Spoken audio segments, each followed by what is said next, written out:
महावीर भगवान की। 80% लोगों के तो हाथ, हाँ 80% लोगों के हाथ तो खुलते हैं, बाकी कुछ लोग किराए पे लेके आए हैं। ऐसा लग रहा है शायद मांग के आए पड़ोसी के अपने अपने हाथ, क्योंकि कहते हैं कि भगवान का जयकारा दोनों हाथों को उठाते हुए, जिस तरह मंदिर पर शिखर और शिखर पर ध्वजा लगा होता है, उसी तरह अपने दोनों हाथों को उठाते हुए परमात्मा का जयकारा लगाएंगे। और कहते हैं कि भगवान का जयकारा लगाने से कर्म क्षय होते हैं, और जहाँ कर्म क्षय होंगे तो आपके घर में, परिवार में आनंद ही आनंद, आनंद ही आनंद। कोई चंदा प्रभु भगवान की। देखिए आपको एक सूचना देते प्रबल शास्त्र सभा करते हैं। आज सांस्कृतिक कार्यक्रम की बेला में भक्ति का चमत्कार तिलक नाटिका अभी आपके सामने प्रस्तुत की जाएगी। प्रवचन के उपरांत तदुपरांत कल प्रातः काल की बेला में ठीक 6:15 बजे सभी मित्रों को आना है। 6:15 बजे से मंगलाष्टक प्रारंभ हो जाएगा। 6:30 बजे अभिषेक विधि प्रारंभ हो जाएगी और 7:15 बजे से हम जिन सहस्त्र नाम चमत्कारी महा आराधना करेंगे और उसी के साथ ही हम सामूहिक पूजन विधान करेंगे। और कल जैसा कि आप सभी को ज्ञात होगा कि इस वर्ष की 10 लक्षण 10 दिन की जगह 11 दिन की थी, तो एक दिन अपने पास एडवांस में था। उस दिन का हम लाभ लेते हुए कल श्री खजराट कल्याण मंदिर मंडल विधान करेंगे। कल पर 10 लक्षण विधान पर कराएंगे। यहाँ भी जिससे हमें ऐसी लगाई के उपरांत मंडल बनेगा। रोक दो ना, नहीं रोक दो। कल विधान मंडल का किनके पास में गाना है? अनिक जैन, अनिक भैया पे लिखा देंगे। हाँ अशोक माली पे लिखा, सबसे अच्छी बात है, ठीक है ना। वो तो परमानेंट आपको यहाँ मिलेगा। और इसी सूचना के साथ आइए हम सभी शास्त्र सभा करेंगे, हाथ जोड़ लेंगे। हाँ अपनी अपनी उम्र के हिसाब से सब लिखा देंगे, क्योंकि इसमें 3 अपन लेंगे, बच्चों का और बीच में युवाओं का और उससे बड़ों का। उस हिसाब से अपन उसमें उनका परिणाम घोषित करेंगे, रिजल्ट बनाएंगे उसी हिसाब से। आइए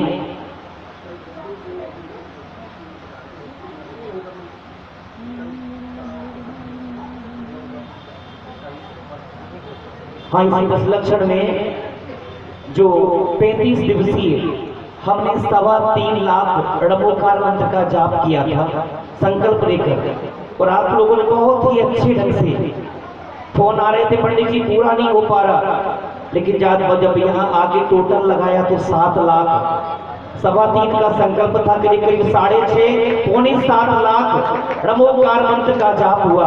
सराहनीय काम है आप लोगों का। लोग एक बार अपने अपने सम्मान में जोरदार ताली बजाओ, सम्मान होगा तब होगा। चलिए आइए हाथ जोड़ लेंगे और बंधन मुद्रा में परमात्मा का ध्यान करेंगे। ओम नमः सदेव्या।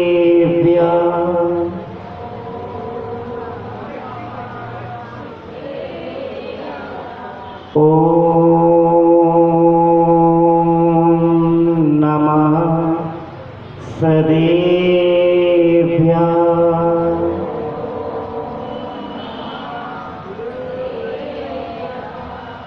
अरिहंतो भगवन्तो इंद्रमहिता सिद्धासिद्धीश्वरा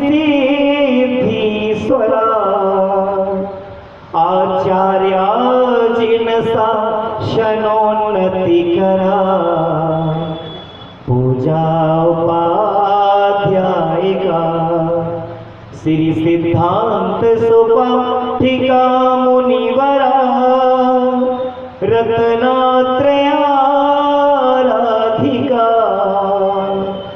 पंचैते परमेष्ठिना प्रतिदिनं कुर्वन्तु ते मंगलम कुर्वन्त मे मंगलम कुर्वन्त नो मंगलम।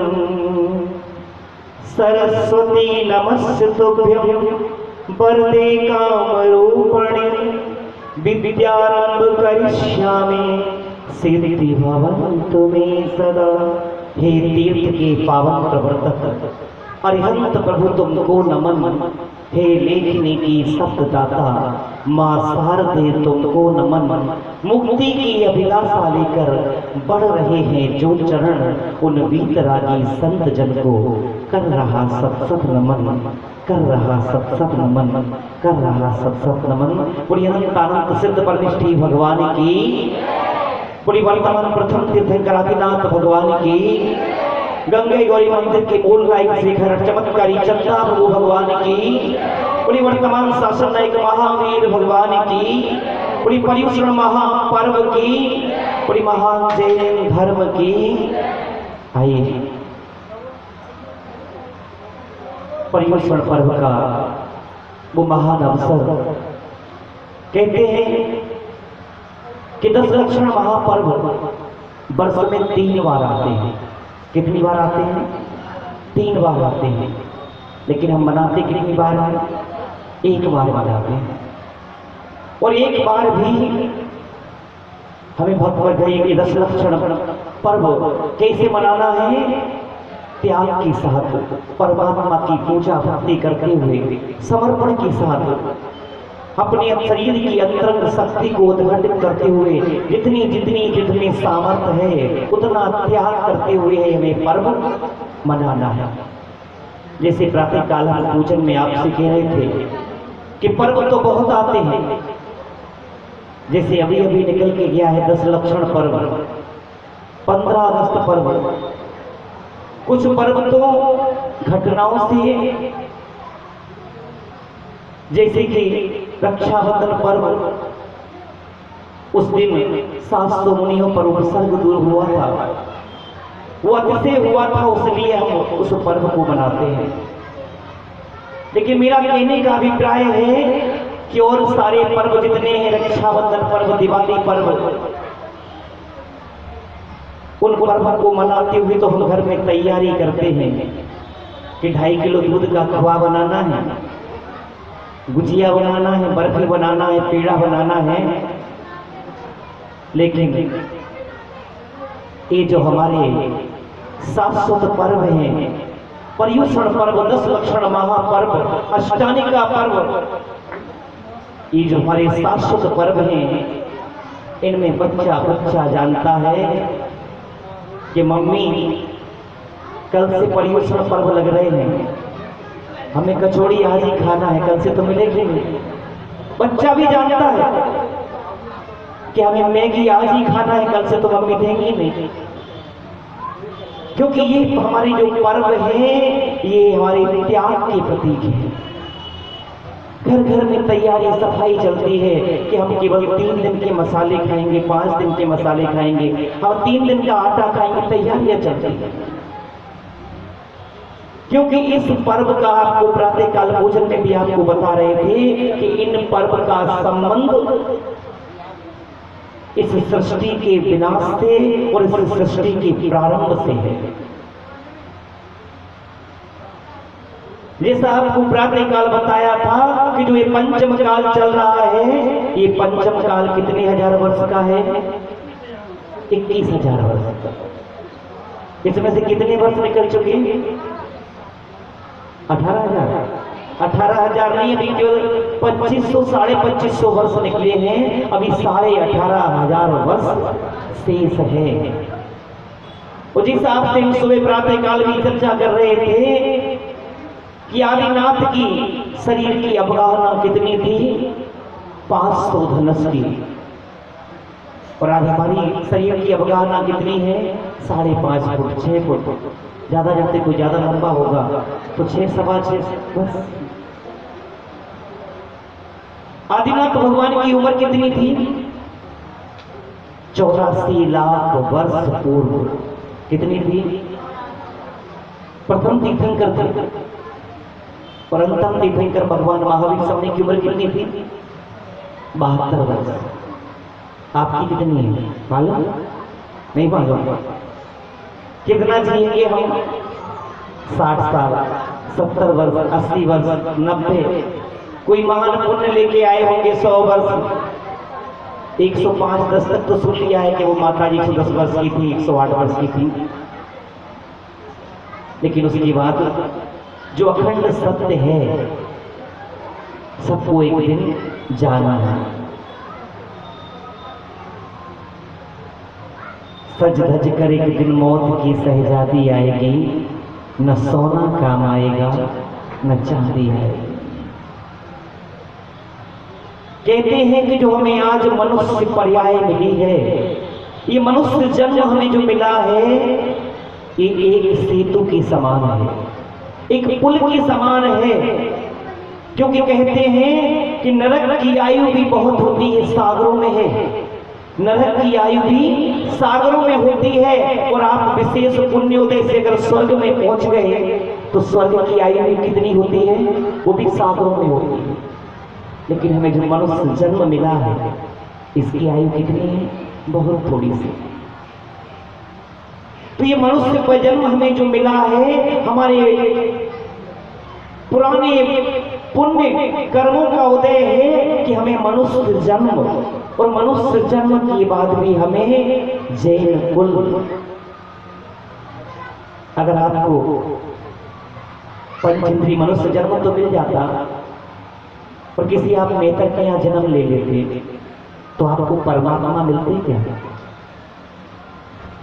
आपको हमारे जैसे चलते फिरते तीर्थ आचार्य उपाध्याय साधु परमेटी जो हमें समय समय पर उद्बोधन देकर सतर्क करते हैं कि भैया ये मनुष्य जन्म ऐसे ही नहीं मिल जाता। जाने आपने कितने पुण्य किए होंगे, कितने पुण्य कर्म करने के बाद आपको ये मनुष्य जन्म, और मनुष्य जन्म में भी आपको जैन कुल।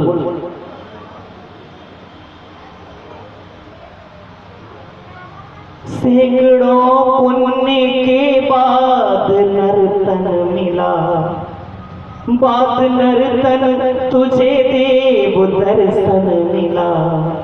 आज मौका मिला है तुझे ये बता, दूसरी बार भाई किधर जाएगा। एक झोंका हवा का अगर आ गया, टूट कर ख्वाब सारा बिखर जाएगा। ये मनुष्य जन्म, और हमें महान जैन धर्म। एक बार एक राजा का दरबार लगा हुआ था। राजा ने आदेश दिया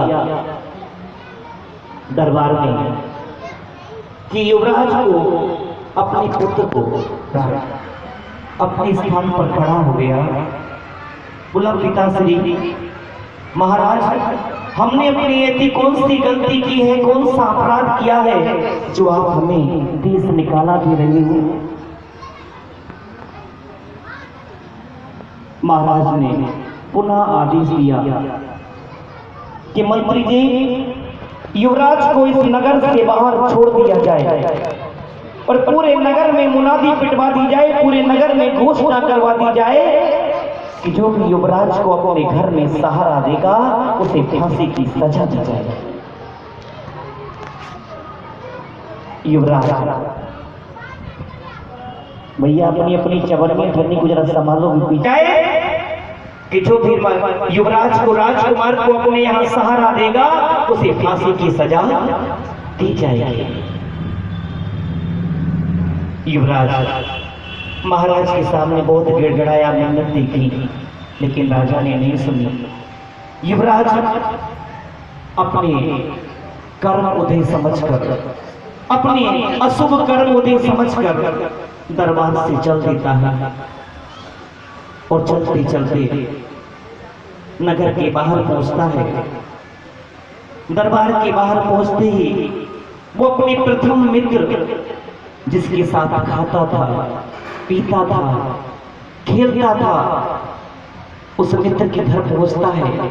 दरवाजा खटखटाता है, कहता है, और जैसे ही मित्र दरवाजा खोलता है, राजकुमार को देखता है, दरवाजा बंद करने लगता है। राजकुमार कहता है, मित्र सुनो तो, क्या हुआ? अरे मित्र, तुम्हारे पिता ने इस नगर के महाराज ने पूरे नगर में मुनादी पिटवा दी है, घोषणा करवा दी है कि जो हमारे राजकुमार को अपने घर में सहारा देगा उसे फांसी की सजा दी जाएगी। तुम तो मरोगे ही, साथ में मुझे भी मरवाओगे। तुम यहां से जाओ। और दरवाजा बंद कर देता है। युवराज धीरे धीरे आगे चलता है और आगे चलकर अपने दूसरे मित्र जिससे कभी कभार मिलता था, महीने 2 महीने में मुलाकात होती थी, उस मित्र के घर पहुंचता है। दरवाजा खटखटाता है। मित्र दरवाजा खोलता है, राजकुमार से कहता है कि हे राजकुमार, हे मित्र सखा, तुम्हारे पिता ने नगर में घोषणा करवा दी है कि जो भी राजकुमार को अपने यहाँ सहारा देगा उसे फांसी की सजा दी जाएगी। मैं तुम्हें अपने घर में सहारा तो नहीं दे सकता, लेकिन अगर तुम कहो तो तुम्हें कुछ धन इत्यादि, तुम्हें कुछ साधन दे सकता हूं जिससे तुम यहाँ से बाहर जाकर अपना जीवन व्यापन कर सको। मैं तुम्हें साधन दे सकता हूं, लेकिन सहारा नहीं दे सकता। वो युवराज कहता है, मित्र आज मुझे साधन की जरूरत नहीं है। मित्र आज मुझे साधन की आवश्यकता नहीं है, मुझे सहारे की आवश्यकता है। और मित्र चल देता है। राजकुमार चलते चलते अपने तीसरे मित्र के यहाँ पहुंचता है और पुनः दरवाजा खटखटाता है। मित्र दरवाजा खोलता है और जैसे ही राजकुमार को देखता है, वो तीसरा मित्र कहता है कि राजकुमार अंदर आ जाओ, बैठो, इस आसन पर तुम बैठ जाओ, हाथ मुंह धो लो, मैं तुम्हारे लिए भोजन की व्यवस्था करता हूं। राजकुमार कहता है, मित्र शायद तुम्हें मालूम नहीं है, शायद तुम्हें मालूम नहीं है, हमारे पिता ने पूरे नगर में घोषणा करवा दी है, पूरे नगर में मुनादी पिटवा दी है कि जो भी राजकुमार को अपने घर में सहारा देगा उसे फांसी की सजा दी जाएगी।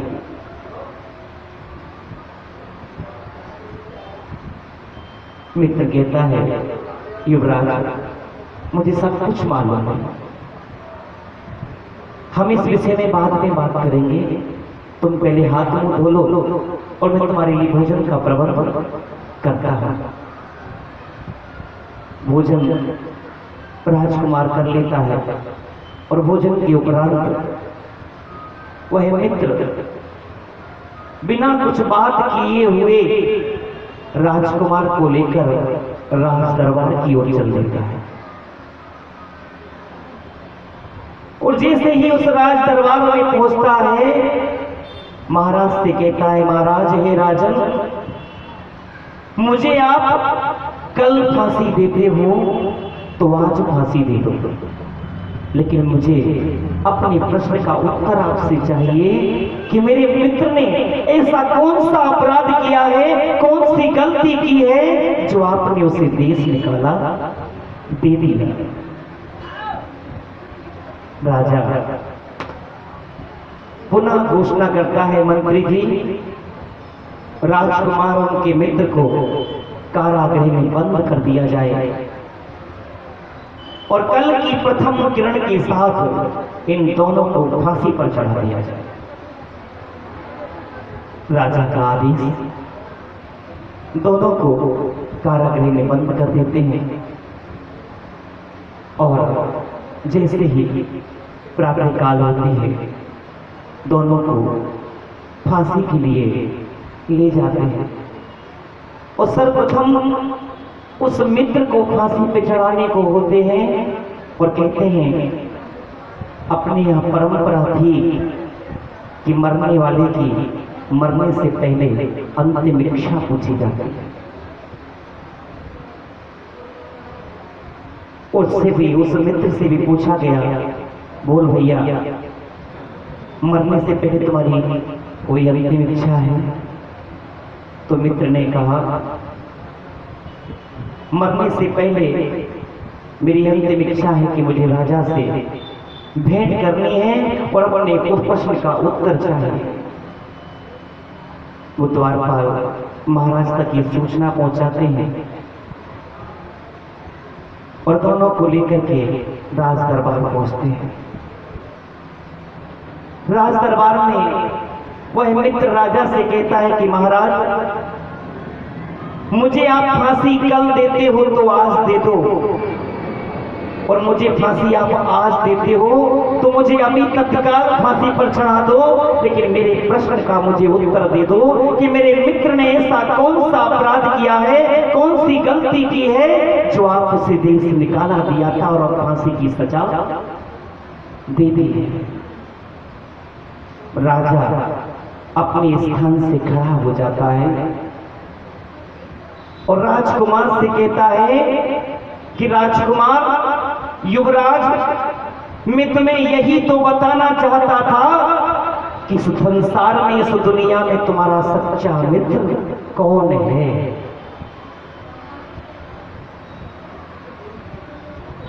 जो दुख के समय तुम्हारा साथ दे वही सच्चा मित्र है। बंधुओं, ये दृष्टांत इस युवराज का, उस राजा का, उस मित्र का जरूर है, लेकिन हम सभी के जीवन में भी 3 मित्र हैं।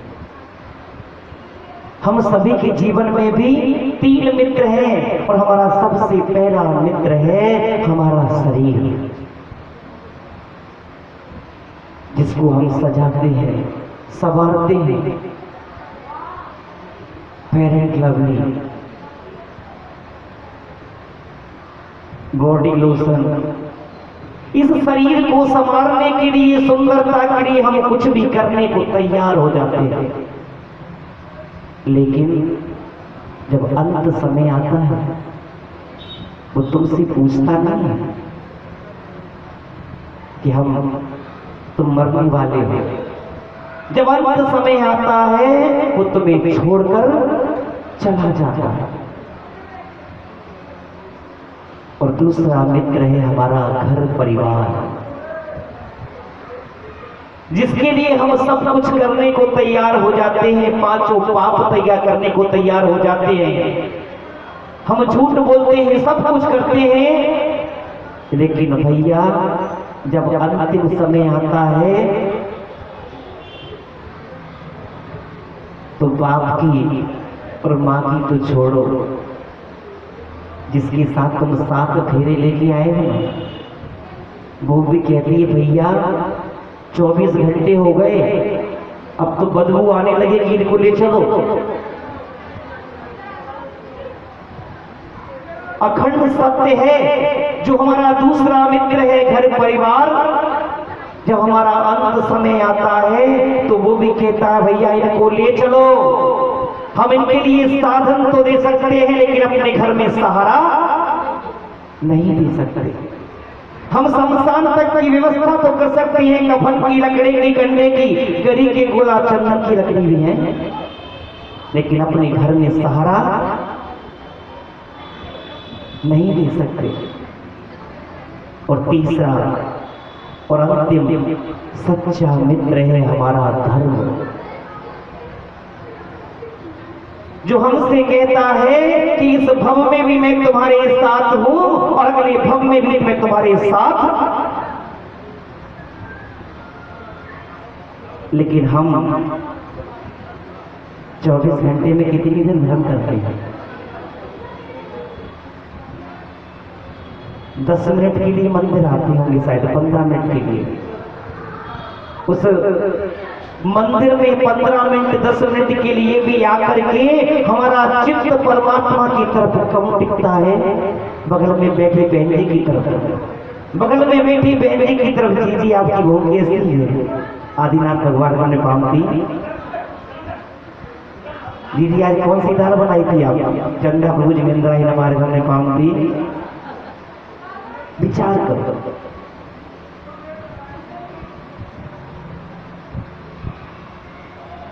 कि जो हमें सब कुछ देने वाला है, जो इस भव में भी हमारे साथ रहेगा और परम भव में भी हमारे साथ जाएगा, उस धर्म के साथ 24 घंटे में हम कितना समय देंगे।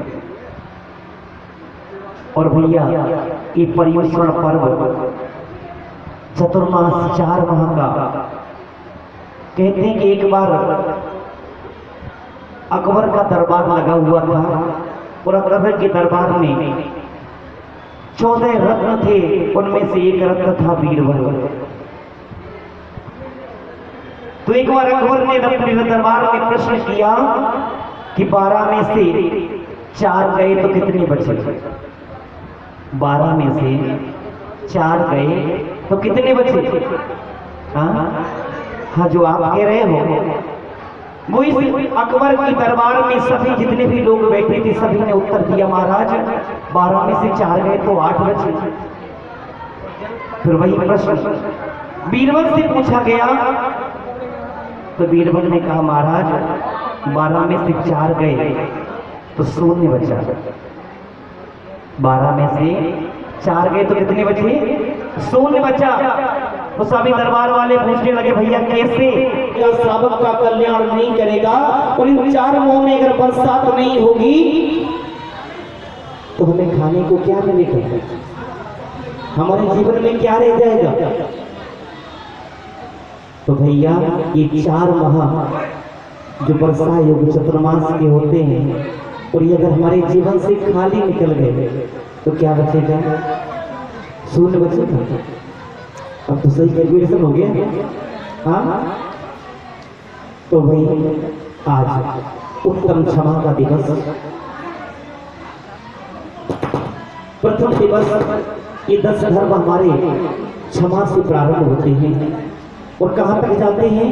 ये यात्रा हमारी ब्रह्मलीनता तक, ब्रह्मचर्य ब्रह्मलीनता तक हमारी जाती है और अंत में हम क्षमा वाणी मनाकर इस महापर्व की विदाई करते हैं। और जो हमारा प्रथम धर्म है उत्तम क्षमा धर्म, इसका विपरीत,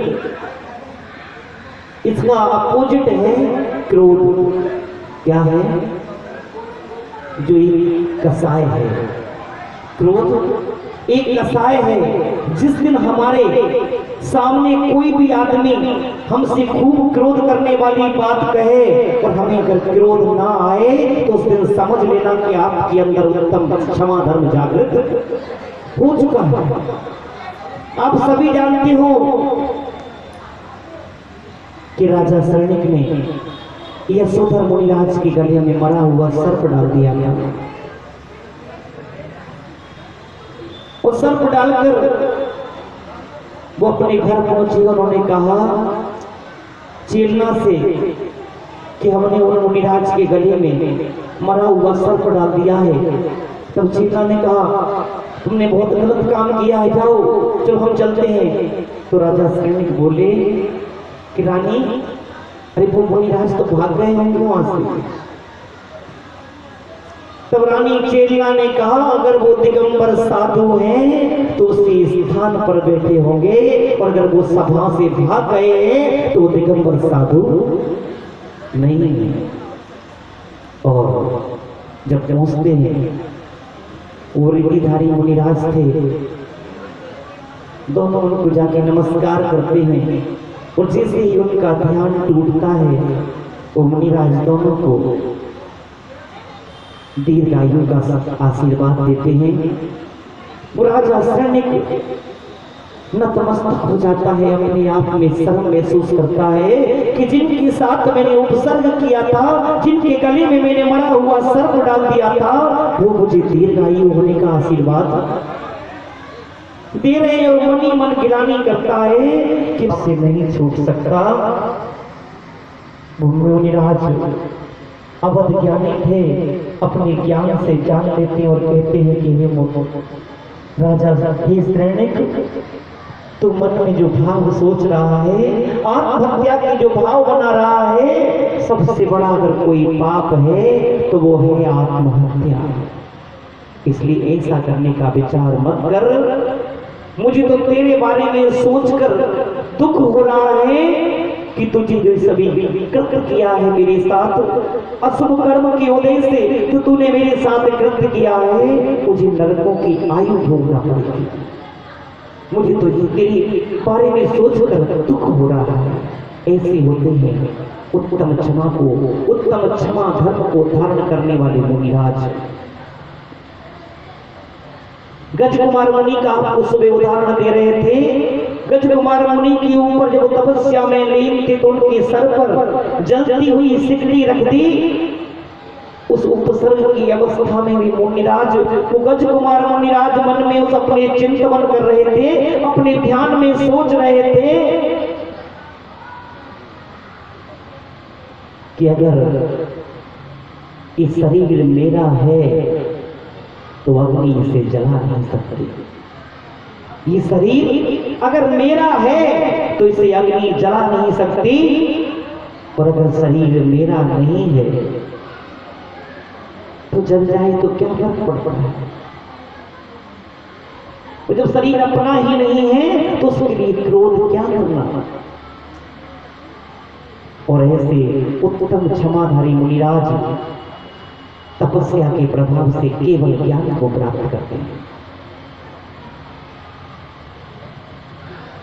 तो हम श्रावक हैं, तो वो मैं आपसे कह रहा हूं आपसे शुद्ध भाषा में कि आप हम आज उत्तम धर्म, आज हमने प्रथम बने में उत्तम धर्म की, उत्तम क्षमा धर्म की पूजा की।